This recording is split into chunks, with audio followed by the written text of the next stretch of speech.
آج میں ناموں کے بارے میں کچھ چیزیں عرض کروں گا، ذرا غور سے سنیے گا۔ نام سوچ سمجھ کے رکھا کریں، اپنی اولاد کے، اپنی نسلوں کے، اپنے بچوں کے۔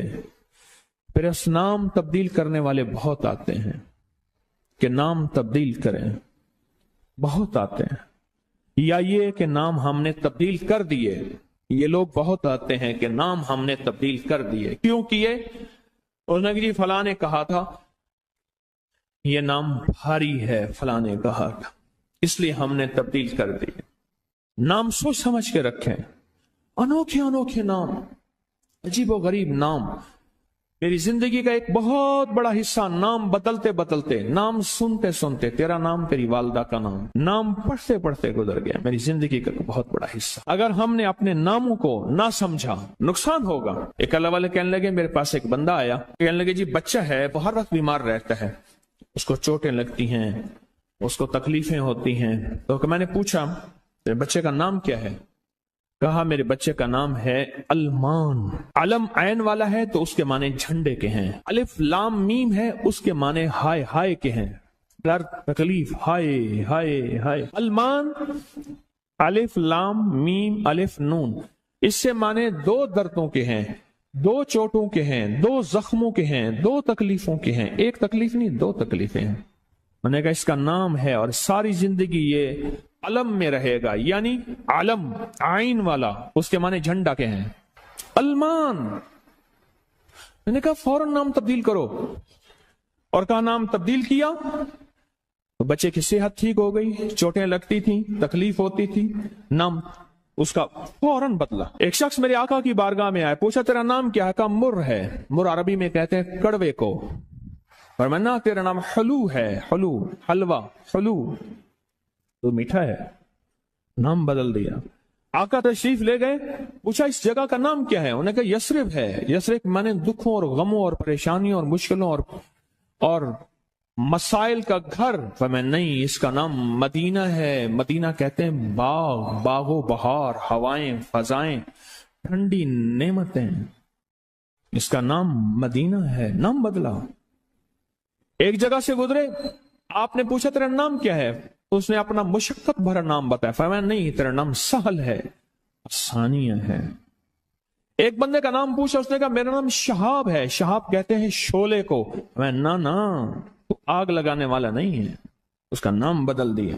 حضور پاک صلی اللہ تعالی علیہ وسلم کا جو ممبر تھا کھجور کا تنا تھا، اب اس پہ تشریف رکھتے تھے، مجمع بڑھ گیا تو کھجور کا تنا ہو گیا، پھر مجمع اور بڑھ گیا، مشورہ ہوا کہ حضور کی لکڑی کا ممبر بنایا جائے۔ تو آخر مجمع میں حضور نے فرمایا کون میری لکڑی کا ممبر بنائے گا؟ ایک کھڑا ہوا، آپ نے فرمایا اچھا ٹھیک ہے۔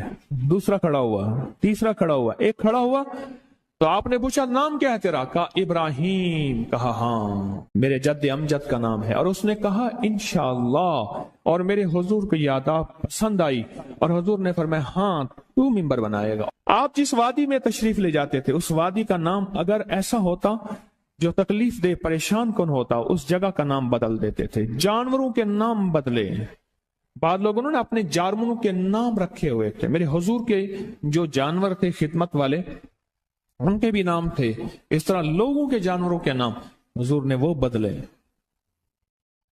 آپ کہتے ہیں نام کچھ نہیں ہے، میں کہتا ہوں بندے کا نام آج کے بعد شیطان رکھ لیتے ہیں۔ اب تشریف لاتے ہیں جناب محترم شیطان صاحب، کمال کر۔ انہوں نے کہا جی فرعون صاحب تشریف لاتے ہیں۔ بھئی عجیب بات ہے، تم نے لفظ صاحب کی بھی توہین کی ہے۔ فرعون کے ساتھ صاحب لگے، شیطان کے ساتھ صاحب لگے۔ اچھا انہوں نے کہا آپ کو تکلیف ہوئی، معذرت چاہتے ہیں، ناموں انہوں نے کہا ناموں سے کیا ہوتا ہے؟ انہوں نے تکلیف معذرت چاہتے ہیں، ہم آپ کا نام رکھ لیتے ہیں دجال۔ اب تو ٹھیک ہے، یہ بڑی زیادتی ہے، پریشان ہوئی، چلو آپ کا نام ابو جہل رکھ لیتے ہیں۔ بولے پھر کیا ہوگا؟ نام ہے، نام سے غصہ آ گیا ایک دم، اس نے کہ جی ابو جہل آ رہا ہے۔ میں طواف زیارت کر کے نا عزیزیت کی طرف جا رہا تھا، ایک ٹیکسی لی، رش تھا بہت زیادہ، ایک ٹیکسی والا نا ایسے نکل رہا تھا، اس میں سے نکلتے نکلتے نا تو میرے ساتھ ٹیکسی والا بیٹھا تھا، عرب تھا، اس نے شیشہ کھولا، شیشہ کھول کے کہا حیوان، پھر شیشہ بند کر کے چل پڑا، تو جانور ہے۔ معلوم ہوا لفظ حیوان کہنا بھی اتنا بھاری لفظ ہے، اس نے سارا غصہ صرف اس سے نکال دیا، حیوان۔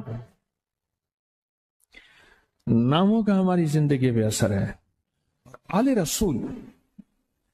رسول ناموں کی کتنی احتیاط کرتے تھے اور ناموں پہ کتنی توجہ کرتے تھے۔ آل رسول کی زندگی میں ناموں پہ کتنی احتیاط تھی اور ناموں کے اوپر کتنا توجہ فرماتے تھے اور ناموں کے کتنا زیادہ سوچ سمجھ کے رکھتے تھے۔ میں آج آپ کو وہ نام بتاتا ہوں کہ ان کی زندگی میں نام کون سے تھے، ان کے خاندان کے نام کون سے تھے۔ یہ جو 72 شہدائے کربلا ہیں، میں ان کے ناموں کی لسٹ آپ کے سامنے، آپ ان ناموں کو دیکھیں کہ خود میرے کملی والے نے اپنے بیٹوں کے نام اور اپنے نواسوں کے نام کیا رکھیں۔ میں جب حضرت امام حسن پیدا ہوئے تو مشورہ ہوا اس کا نام حرب رکھا جائے۔ حرب کہتے ہیں بہت زیادہ طاقتور، ایسا کہ جو ہر کسی کو ہرا دے، پورے لشکر پہ غالب آ جائے۔ فرمایا نہیں، اس کا نام عرشوں سے آیا ہے، میرے اللہ کہتا ہے اس میرے بیٹے کا نام حسن، عرش سے آیا نام آیا ہے، زمین سے نام نہیں آیا۔ پھر حضرت حسین پیدا ہوئے، پھر ان کے بارے میں فرمایا کہ اس کا نام کیا رکھا جائے، کہا حرب رکھا جائے۔ فرمایا نہیں، اللہ نے عرشوں سے اس میرے بیٹے میرے نواسے کا نام رکھا ہے حسین۔ ناموں کو سوچ سمجھ کے رکھا۔ اپنے بیٹوں کا نام قاسم رکھا، طیب طاہر رکھا، نام سوچ سمجھ کے۔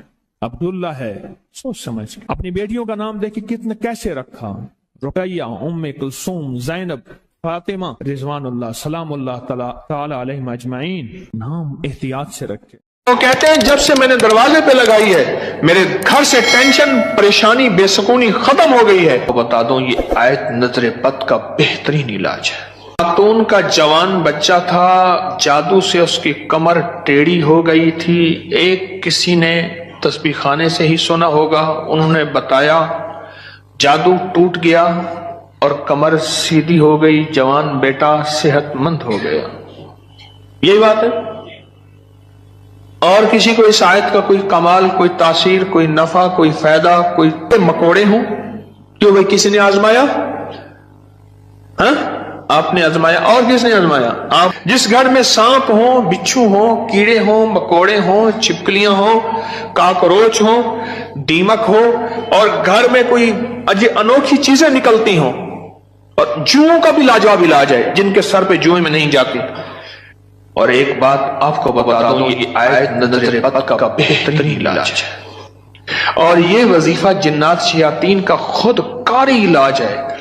ایک چھوٹی سی آیت ہے، 3 سال ہو گئے میں نے لگائی ہے، کہہ رہے ہیں اس کے بعد سانپ زہر ہوئے، مرے ہیں، لیکن ان سانپوں نے میری جانوروں کو نہیں کاٹا، اور اس سے پہلے میرے 3 جانور ضائع ہو چکے ہیں۔ وہ کہتے ہیں جب سے میں نے دروازے پہ لگائی ہے میرے گھر سے ٹینشن، پریشانی، بے سکونی ختم ہو گئی ہے۔ وہ کہتے ہیں جب سے میں نے دروازے پہ لگایا ہے میرے گھر میں چین آتا ہے، سکون آتا ہے، بیماریاں ختم ہیں۔ اور اگلا کہتا ہے جب سے میں نے یہ لگائے ہیں میرے گھر سے چوریاں ختم ہو گئی ہیں، زیورات اور پیسوں کی چوریاں۔ یاد رکھیے گا، ساری دنیا کی سائنس جہاں سے جہاں چلی جائے، میرے کملی والی کی وحی اور جو عرشی نظام ہے اور عرشی حفاظت کا نظام ہے، یہ ساری زندگی رہے گا۔ یہ کیا ہے؟ میرا کمال ہے؟ نہیں، قرآن اور وحی کا کمال ہے۔ ہم تو خطا کار ہیں، لیکن پھر بھی سوچتا ہوں وحی کی برکات ہمارے لیے بھی ہے، اللہ اتنی برکتیں دے دیتا ہے۔ میں صحرا میں بیٹھا تھا، مارچ تھا، بڑا بہار کا موسم ہوتا ہے صحرا کا، سانپ بچھو بہت نکلتے ہیں، بہت زیادہ ہوتے ہیں۔ میں بیٹھا تھا ایک جھونپڑی میں، ادھر سے دھوپ آ رہی تھی، ادھر سے دھوپ، بیٹھا رہا۔ یہ میں نے پڑھا ہوا تھا۔ جب میں گھنٹوں کے بعد اٹھا نا تو میرے نیچے کوئی کھیس بچھا ہوا تھا، میں نے جو کھیس اٹھایا، اتنا بڑا کن کھجورا میرے نیچے سے نکلا، اور نیچے سے نکل کے وہ کن کھجورا ایک کیس میرے پاس آیا۔ میں صرف دیکھنے کی بات کر رہا ہوں۔ وہ یہ آیا کہ میرے کمرے میں سانپ کی لکیر جاتی ہے،